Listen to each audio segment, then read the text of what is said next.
This channel supports Extra Life in its efforts to raise money for the Children's Miracle Network. For more information about how to donate and join in their efforts, go to the link displayed here. Extra Life.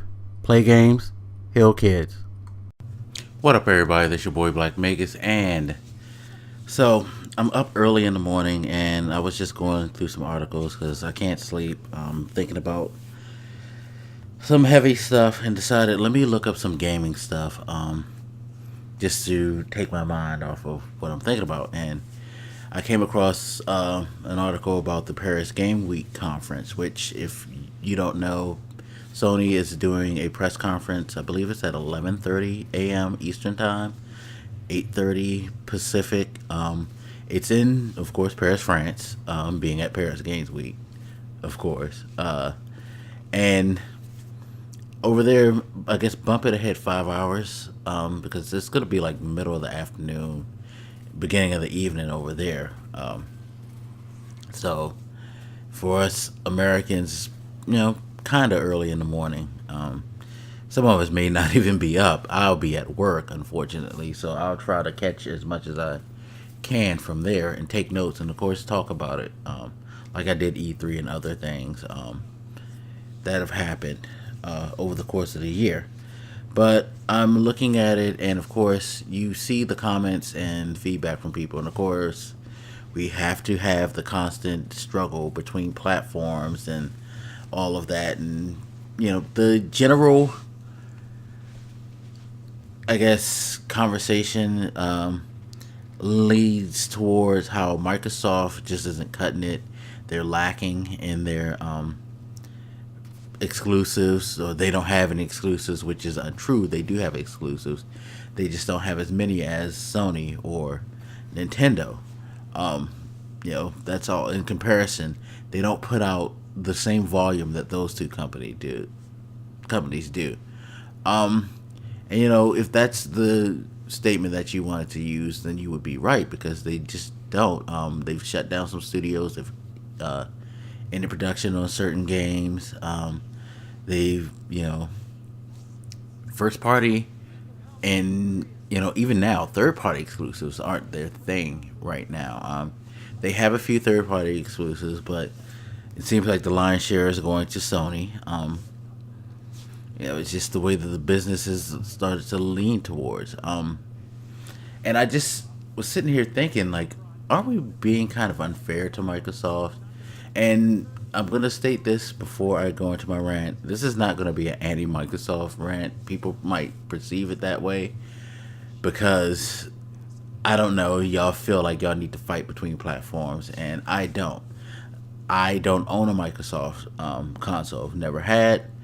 Never been that interested. Why? It has nothing to do with, oh my God, Sony's the greatest in the world and Microsoft's some trash like y'all like to do. No. Simply put, as I've stated a few times before, their library never really interests me, while Sony's library interests me more, generally because of exclusives. I like the variety of exclusives that Sony has. I like the fact that you can get a lot of JRPGs on it.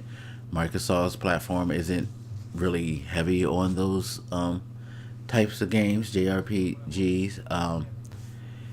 And that was it.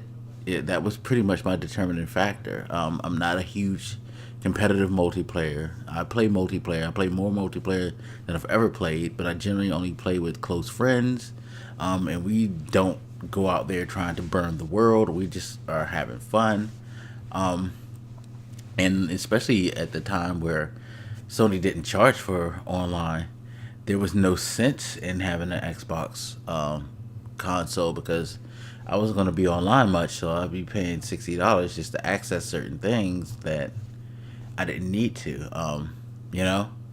other than Netflix. And it's like, is that worth it?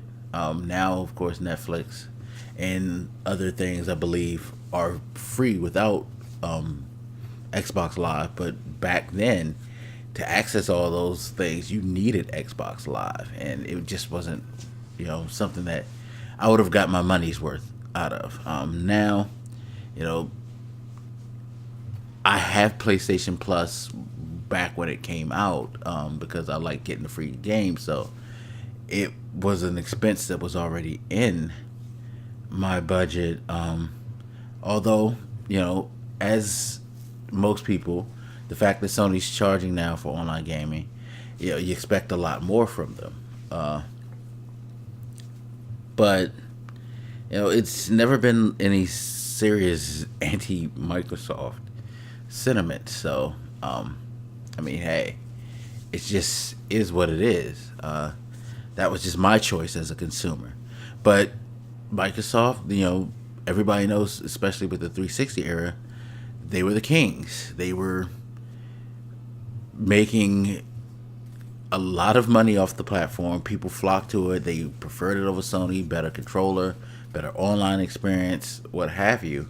Um, Flash forward to Xbox One, and of course, as I've said many times, Microsoft kind of market themselves out of their position because of their whole no trade-in games, no well, it wasn't no trade-in games. It was like limited, very weird youth game policy. You had to have certain things. It was online only. They had to check every time. You couldn't go a certain amount of days without internet connection. And there's still people who don't have consistent internet and don't play games online a lot. So that was kind of, you know, weird. And then the whole TV lean that they started talking about how they were going to produce TV shows and how you can integrate it and make it this one box in your living room. They kind of disenfranchised their core gamers because people didn't look at it as a gaming um, console. They started thinking like it was, and it wasn't honestly marketed with the intent of being a gaming console. It was marketed as this multimedia box, basically, for you to do everything on. And oh yeah, you can play games too, type of deal.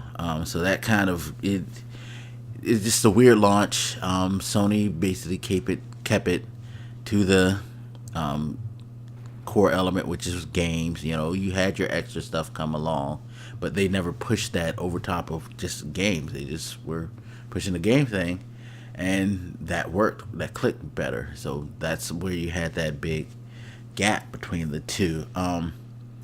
But after Microsoft righted the course, nothing's changed. They still hold the same model that they held during the 360 era. Not a lot of exclusives, you know, first party exclusives. They don't really churn those out. Um, Competitive multiplayer and Xbox Live are the center of driving force for them.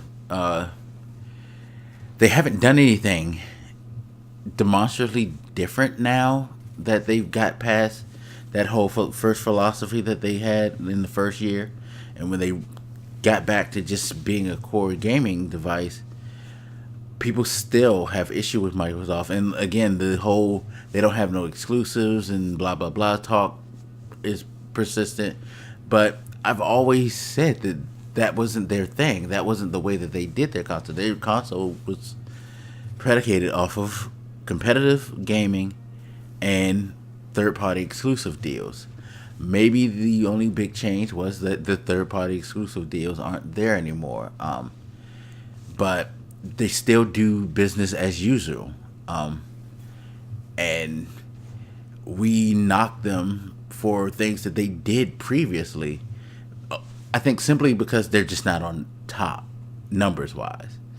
Because otherwise, Microsoft has been offering you the same core experience that they've always offered you. You know, nobody really cared about graphics. Again, people used to say the PlayStation 3 was a more powerful system. It was just more difficult to develop on, and developers hated developing on the PlayStation 3 because they were dumb enough to keep their old language, thinking, well, and this goes back to people doing things that make no sense, knowing that technology's evolved and there are easier ways to do things. Sony was like, nah, we're on top at this time before both of those launched, and we want you to do what we say. And that didn't work for Sony, and Sony got their ass whooped then.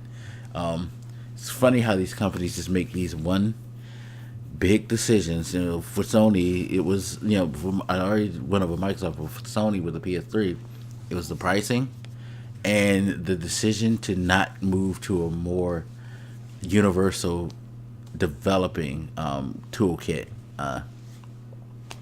It crushed them, and but beyond that, same thing, business as usual. Sony's throwing out all their first party exclusives and the Japanese imports and things like that. Sony never changed as far as their overall core business model, yet they got bashed then too. So, aren't we doing the same thing to Microsoft now?